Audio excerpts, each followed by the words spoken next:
ये tutorial number 2 है poultry management system का। यहाँ पे जैसे कि पिछले ट्यूटोरियल में हमने क्या किया था, 3 यूनिट क्रिएट किए थे। मैं अहमद प्रोटीन फार्म का जो यूनिट है इसके साथ अभी काम करने लगा हूँ।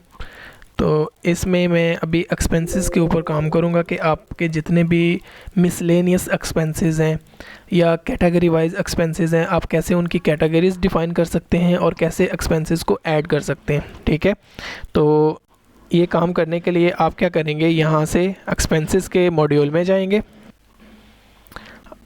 ये एक्सपेंसेस का आपके पास मॉड्यूल है। जब आप इस पर क्लिक करेंगे तो नीचे 2 चीज़ें शो हो जाएंगी, जिसमें एक ऐड कैटेगरी का ऑप्शन है और दूसरा ऐड एक्सपेंस का ऑप्शन है। तो ऐड कैटेगरी पे क्लिक करें। ठीक है, ये मेरे पास यहाँ पे कुछ कैटेगरीज़ मैंने डिफ़ाइन की हुई हैं, जिसमें आपका इलेक्ट्रिसिटी बिल है और उसके बाद मोबाइल का बिल है, इंटरनेट का बिल है, एम्प्लॉय की सैलरी है जो आपने रखे हुए हैं, वाटर मटेरियल है, मतलब जो भी आप परचेजिंग करते हैं बर्तन वगैरह, या उसके बाद ईंधन आपका इसमें आ जाएगा, किचन का मटेरियल है, फूड का है। इसमें मैं एक और ऐड कर लेता हूँ, मैं यहाँ पे लिखता हूँ रेंट। ठीक है, एंटर का बटन प्रेस करता हूँ तो इसमें रेंट भी आ जाएगा। आप ये पेंसिल वाले बटन पे क्लिक करने के बाद इसको अपडेट कर सकते हैं। ठीक है, नया एक्सपेंस कैसे ऐड करना है, तो दोबारा बटन के ऊपर क्लिक करना है और ऐड एक्सपेंस पे क्लिक करना है। ठीक है, जितनी भी आपने कैटेगरी वहाँ पे डिफ़ाइन की हैं वो सारी यहाँ पे आ जाएंगी।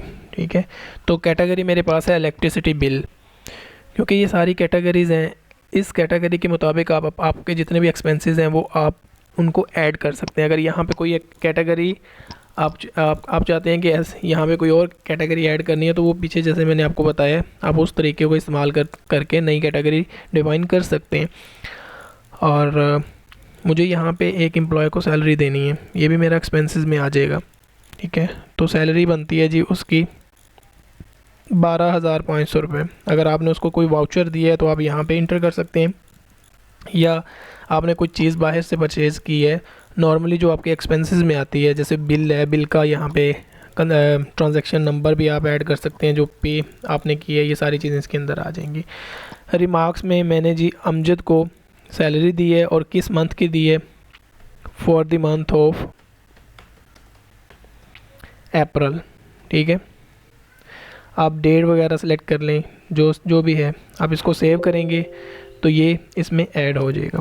ठीक है, और उसके बाद ये है कि मैंने इलेक्ट्रिसिटी का जो बिल है वो पे किया है, वो कितनी अमाउंट मेरी बनी है, वो जी 6,000 रुपये बनी है। यहाँ पे आप ट्रांजैक्शन आईडी दे दें। वो आप चाहते हैं कि आपने वो 4 अप्रैल को या 15 या 14-13 अप्रैल को आपने पे किया है। और जब आप बैक डेट पे क्लिक करेंगे तो यहाँ पे क्या होगा, यहाँ पे वो आपकी बैक डेट ही आ जाएगी। मतलब जब इसको आप सेव करेंगे ना, तो कौन पे करके आया था, पेड बाय अमजद। ठीक है, अमजद आपका कोई भी एम्प्लॉई है। आप एंटर का बटन प्रेस करेंगे तो यहाँ पे ऐड हो जाएगा। अगर आप इसको डिलीट करना चाह रहे हैं या अपडेट करना चाह रहे हैं तो डिलीट, यहाँ पे आप बास्केट बनी हुई है इस पर क्लिक करेंगे। तो अगर आप डिलीट करना चाहते हैं तो येस के बटन पे क्लिक करें। अगर आप इसमें कोई तब्दीली करना चाहते हैं तो साथ में एडिट का बटन है, तो आप यहाँ पे तब्दीली करने के बाद इसको अपडेट भी कर सकते हैं, कोई मसला नहीं है। आप जितने मर्ज़ी इसको डिलीट करें, अपडेट करें, ये आप पे डिपेंड करता है। ये हमने दोनों ऑप्शन यहाँ पे रखे हुए हैं। ठीक है, उसके बाद एक और यहाँ पे मैं रेंट का ऐड कर लेता हूँ। रेंट मैंने पे किया है जी 2 अप्रैल को। वो कितना था, वो मैंने जी 10,500 रुपये पे किया है। किसको पे किया है, अली को।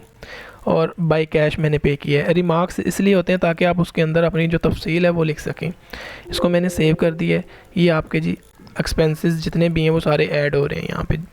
आपकी मर्ज़ी है, ये पूरे फ्लॉग के जितने भी एक्सपेंसेस हैं वो ऐड होंगे। अगर आपका नया फ्लॉग, आप इस फ्लॉग को क्लोज़ करेंगे तो जब आप नया फ्लॉग स्टार्ट करेंगे तो उसमें ये एक्सपेंसेस शो नहीं होंगे, उसमें नए फ्लॉग के शो होंगे।